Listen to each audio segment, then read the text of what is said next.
भारत और कनाडा में अब संबंध बिगड़ता सा दिख रहा है, साफ तौर पे जो है वो दिखाई दे रहा है।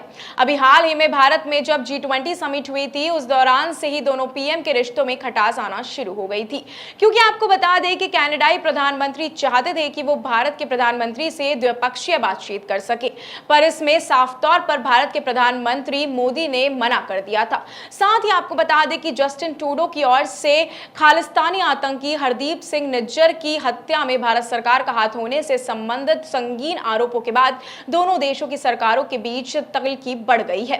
भारत सरकार ने ट्रूडो के आरोपों को सिरे से खारिज कर दिया है। दोनों देशों के बीच हुए इस विवाद से व्यापार ही नहीं बल्कि कनाडा में बड़ी संख्या में रहने वाले भारतीय लोगों पर, खासतौर पर पंजाबियों पर इसका असर देखा जा रहा है। नमस्कार, मैं प्रिया बंसल और आप देख रहे हैं हमारा सेगमेंट बैक स्टोरी। आइए वीडियो पर वापस लौटते हैं। पूरी दुनिया में भारत के बाद सबसे ज्यादा सिख कनाडा में ही रहते हैं। कनाडा की कुल आबादी तकरीबन जो है 3,82,00,000 है। इसमें से 2.6% यानी कि 9,82,170 पंजाबी हैं। पंजाब के लोग न केवल कनाडा में नौकरी करते हैं बल्कि वहां की बिजनेस कम्युनिटी में भी इनका अच्छा खासा दबदबा रहा है। खास करके एग्रीकल्चर और डेयरी फार्मिंग वगैरह में तो पंजाबी पूरी तरह से डोमिनेट करते हैं। पंजाबियों के अलावा कनाडा में दूसरे भारतीयों की भी अच्छी खासी तादाद है, जो वो हो सकते हैं हरियाणा के, राजस्थान के, यूपी, नई दिल्ली और दक्षिण भारत के कई राज्यों के लोग बड़ी संख्या में कनाडा में रहते हैं। भारत में हर साल हजारों स्टूडेंट्स भी कनाडा जाते हैं। आइए सबसे पहले हम समझते हैं कि पूरा विवाद क्या है, कहां से इसकी शुरुआत हुई और कैसे अभी वो चल रहा है। भारत और कनाडा के बीच ताजा विवाद की शुरुआत 9 और 10 सितंबर को नई दिल्ली में हुई थी। G20 शिखर सम्मेलन के दौरान भारतीय प्रधानमंत्री नरेंद्र मोदी ने G20 समिट में भाग लेने से पहुंचे कनाडाई पीएम जस्टिन ट्रूडो को सामने उनके देश में बढ़ रही खालिस्तानी गतिविधियों का मामला उठाया। मोदी ने कनाडाई सरकार से उसकी धरती पर चल रही अलगाववादी गतिविधियां रोकने के लिए जरूरी कदम उठाने को कहा। इस पर कनाडा के पीएम जस्टिन ट्रूडो ने मोदी को दो टूक कह दिया कि भारत सरकार कनाडा के घरेलू मामलों और राजनीति में दखल ना दे। यही नहीं, ट्रूडो ने खालिस्तानी आतंकी हरदीप सिंह निज्जर को अपने देश का नागरिक बताते हुए मोदी के सामने उसकी हत्या का मामला भी उठाया।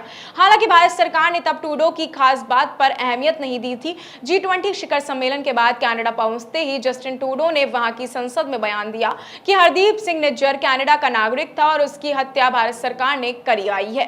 इसके साथ ही कनाडाई सरकार ने एक भारतीय डिप्लोमेट को भी अपने देश से निकाल दिया।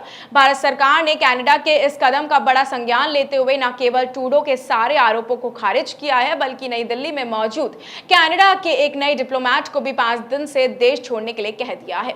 अब समझिए दोनों देशों के बीच शुरू इस विवाद के 3 बड़े असर क्या कुछ देखने को मिल सकते हैं। सबसे पहले अगर बात की जाए तो वह आएगा व्यापार पर। जी हाँ, व्यापारों में अरबों का नुकसान हो सकता है।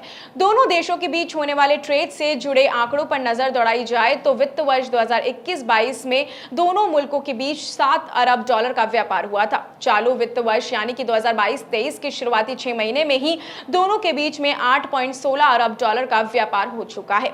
हालांकि G20 समिट के तुरंत बाद भारत और कनाडा के बीच मुक्त व्यापार समझौते पर चल रही है और बातचीत वो भी रुक गई है। मौजूदा तल्खी अगर लंबी खिंचती है तो दोनों देशों के बीच होने वाला कारोबार प्रभावित हो सकता है। दूसरे नंबर पर आता है कि कनाडा में पंजाबी किसान प्रभावित हो सकते हैं। कनाडा में एग्रीकल्चर, हॉर्टिकल्चर और डेयरी फार्मिंग सेक्टर में पंजाबियों की पूरी तरह दबदबा है। कनाडा से खेती और बागबानी से जुड़े उत्पाद भारत सप्लाई होते हैं और इसका सीधा फायदा वहां रहने वाले पंजाबियों यानी कि भारतीयों को मिलता है। यदि भारत कनाडा के संबंध बिगड़ते हैं तो इसकी सीधी मार उन्हीं भारतीयों पर पड़ेगी। इसका असर नवंबर 2017 के केस में समझा जा सकता है। उस समय भारत सरकार ने पीली मटर के इंपोर्ट पर अंकुश लगाने के लिए इस पर लगने वाले टैरिफ को 50% तक बढ़ा दिया था। इसका कनाडा में खेती करने वाले भारतीयों पर बुरा असर पड़ा और उन्हें अपना उत्पाद काफी कम कीमत पर पाकिस्तान को भेजना पड़ा। तीसरे नंबर पर आता है स्टूडेंट्स पर डिपोर्ट होने की तलवार। कनाडा में इस समय पंजाब के तकरीबन 1,60,000 स्टूडेंट्स पढ़ाई कर रहे हैं। ये सब स्टडी वीजा पर वहां रह रहे हैं। अकेले पंजाब से हर साल औसतन 50,000 युवा पढ़ने के लिए विदेश जाते हैं। ये नौजवान कनाडा और दूसरे मुल्कों में पढ़ाई के साथ साथ अपना खर्चा निकालने के लिए वहां छोटा मोटा काम भी कर कर लेते हैं। यदि प्रति स्टूडेंट 25 लाख रुपए भी फीस मानी जाए तो हर साल अकेले पंजाब से करीब 12,500 करोड़ रुपए विदेश जाते हैं। ये रकम वीजा फीस, कॉलेज फीस और विदेश में रहने के बदले से चुकाई जाने वाले टैक्स के रूप में भरी जाती है।